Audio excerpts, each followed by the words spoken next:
Hi ಎಲ್ರಿಗೂ ನಮಸ್ಕಾರ, ನಾನು ನಿಮ್ಮ RJ ಅವಿನಾಶ್.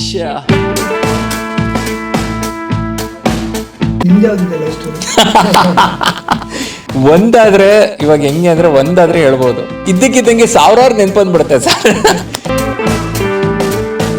ಹುಡುಗರು ಚೇಂಜ್ ಆಗೋದು ಬ್ರೇಕಪ್ ಆದ್ಮೇಲೆ, ಹುಡುಗಿ ಚೇಂಜ್ ಆಗೋದು ಮೇಕಪ್ ಆದ್ಮೇಲೆ.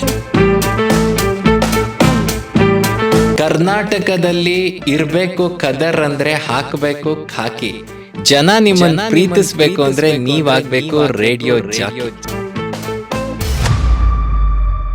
ಡಿವೋಷನಲ್ ಅಂತೆಲ್ಲ ಬಂದಾಗ ಕಾಮನ್ ಆಗಿ ಆಧ್ಯಾತ್ಮಿಕ ಈ ಒಂದು ಭಾವನೆಗಳು ಕಾಮನ್ ಆಗಿ ಬಂದಾಗ ಯಾವ ರೀತಿಯ ಕನೆಕ್ಟ್ ಆಗುತ್ತೆ ನಿಮಗೆ? ಸತ್ಯ ಮತ್ತೆ ಸಾವು ಎರಡು ಶಬ್ದಗಳು ಬಹಳ ಕನೆಕ್ಟ್ ಆಗಿದೆ. ಸತ್ಯ ಅಂದ್ರೆ ಏನು, ಹಿಂಗ್ ಯಾರು ಬುದ್ಧಿ ಹೇಳ್ತಾರೆ, ಯಾರು ಹೇಳಿದ್ರು ಇವ್ರು ಕೇಳ್ತಾರೆ. ನನ್ನ ಹತ್ರ ಇರೋದು ರೇಡಿಯೋದು ವಾರಕ್ಕೆ ಒಂದೇ ಶೋ. ಸೊ ಸುಮಾರು ಜನ ಲೆಟರ್ಸ್ ಬರ್ತಿದ್ರು, ನಾನು ಚೇಂಜ್ ಆಗ್ತೀನಿ, ಅವ ಹುಡುಗಿಯ ನೆನಪಲ್ಲಿ ಮತ್ತೆ ಕಣ್ಣೀರು ಹಾಕಲ್ಲ ಅಂತ. ಪ್ರೀತಿ ಅನ್ನೋದು ಕಾಡುತ್ತಲ್ಲ, ಅದರಷ್ಟು ಇನ್ಯಾವುದು ಕಾಡಕ್ಕೆ ಸಾಧ್ಯನೇ ಇಲ್ಲ. ಹೈಯೆಸ್ಟ್ ಎಮೋಷನ್ ಅಂದ್ರೆ ಪ್ರೀತಿ ನನ್ನ ಪ್ರಕಾರ.